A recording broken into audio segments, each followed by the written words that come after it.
క్రీస్తు యేసు నామములో మీకు శుభములు. ఇదిగో మనము సామెతల గ్రంథాన్ని ప్రారంభించుకుందాం. ఇది రాజుల మొదటి గ్రంథము 4వ అధ్యాయము 32వ వచనం ప్రకారంగాను మహారాజు అయినటువంటి సొలొమోను 3,000 సామెతలు రాశాడని దాంట్లో మెన్షన్ చేయబడింది.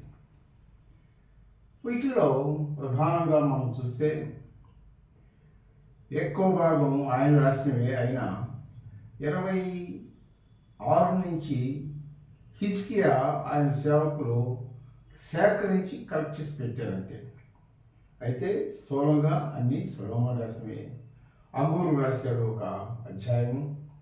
సరే, ఈ కాలము క్రీస్తు పూర్వం 971 నుండి 934 సంవత్సరం, అంటే 40 సంవత్సరాల పాటు ఆయన పరిపాలనా కాలంలో అప్పుడప్పుడు ఆయన రాసినటువంటి అన్నమాట. ఈ ఉద్దేశాన్ని దాన్ని జాగ్రత్తగా గమనిస్తే మనము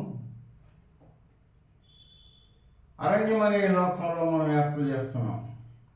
అరణ్యం ఎలా ఉంటుందో మనకు తెలుసు. చిక్కిరి బిక్కిరిగా, దారి సరిగ్గా లేకుండా, ఎటు నుండి ఎటు ఏ ప్రమాదం వస్తుందో తెలియని రీతిలో ఉంటుంది. అలాగే ఈ లోకంలో జీవిస్తున్నటువంటి మన మీదకి ఎలాంటి ప్రమాదాలు వస్తాయో, దారి తెలియని స్థితిలో ఉన్నాము, అగమ్యగోచరంగా ఉన్నాము, అవన్నీ మనకి ఇందులో వివరిస్తూ ఉంటాయి. అయితే ఈ లోకంలో మనం జీవిస్తూ పరలోక సంబంధమైన పవిత్రతతో ఎలా జీవించవలనో అభ్యసింప చేయుటయే స్థూలభావం.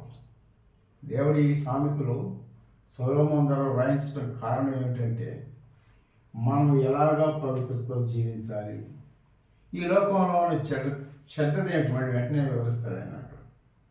కాబట్టి మనము ఎలాగా జీవించాలి పవిత్రంగా, అది నేర్పటమే దీని ఉద్దేశం. ప్రధానమైన అంశము జ్ఞానము. ఎంత గొప్ప మాట అండి. జ్ఞానం లేనిచో మనము పరలోకం చేరలేము, దేవునికి ఇష్టమైన రీతిలో మనం జీవించలేము. ఆ జ్ఞాన సముపార్జనయే సామెతల యొక్క అంతర్బోధన. ముఖ్యమైన వచనం సామెతలు 9వ అధ్యాయము 10వ వచనం. గ్రంథం యొక్క విశిష్టత, ప్రత్యేకత ఏంటి చూడండి. ప్రతి విధమైన సంబంధములను గురించి వివరించబడింది ఇందులో.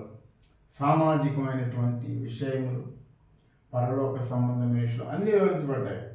ఇక్కడ చూడండి, నైతిక విలువలతో దేవునికి అంగీకారమైన జీవనము ఏమిటో భౌతిక సమాజ జీవన వ్యత్యాసమును పోల్చి వివరిస్తున్నది. మనం నివసిస్తున్న ఈ సమాజం, ఈ జీవనం ఎలా ఉన్నది, అదే సమయంలో నీతిదాయకమైన విలువలు, అలాగే దేవునికి అంగీకారమైన జీవనం ఏమిటో వివరించింది. డిస్టింగ్విషన్ between the wicked and the divine. ఇదే ఇంతకన్నా ఇంకేం లేదు. కీర్తన గ్రంథంలో మనం ప్రధానంగా చూసేది స్తుతి కనపడుతుంది, ఆరాధన కనపడుతుంది, ప్రార్థనలు మనం గమనిస్తాం.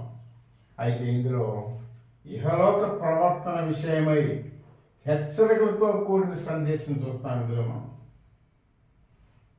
మళ్ళీ గమనించండి, కీర్తనలో స్తుతి, ఆరాధన, ప్రార్థన ప్రధానంగా కనపడతాయి.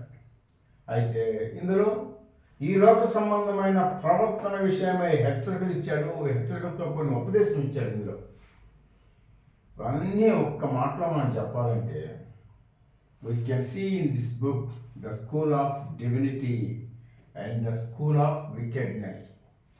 దైవికమైన పాఠశాల సంబంధ విషయములు, బుద్ధిహీనుల పాఠశాల సంబంధమైన విషయాలు, ఇవి ప్రత్యేకంగా కరెక్ట్గా సూక్ష్మంగా ఒక మాటలో మనం చెప్పాలంటే, మనం ఏ స్కూల్లో చేస్తాం, ఏ స్కూల్లో చదువుకుంటాం, మనము మన పిల్లలకి ద బెస్ట్ ఎడ్యుకేషన్ ఇవ్వాలి అని ఆలోచించి వాళ్ళకు ఉన్నటువంటి సోర్సెస్ని బట్టి ఎలాగా ప్రయత్నం చేస్తున్నారో, మరి మన పిల్లలకి మనము అయ్యా ఎలాగ నడవాలి, నీవు ఏ విధంగా జీవించాలి అని మనం ఎందుకని వాళ్ళ భౌతిక సంబంధమైన ఎడ్యుకేషన్ మీదుగా ఫోకస్ చేసినంతగా వాళ్ళ యొక్క ఆత్మీయ సంబంధమైన విషయంలో ఎందుకని ఫోకస్ చేయటం లేదు. ఆలోచించండి. మిగతా విషయం మళ్ళీ చూద్దాం. Thank you.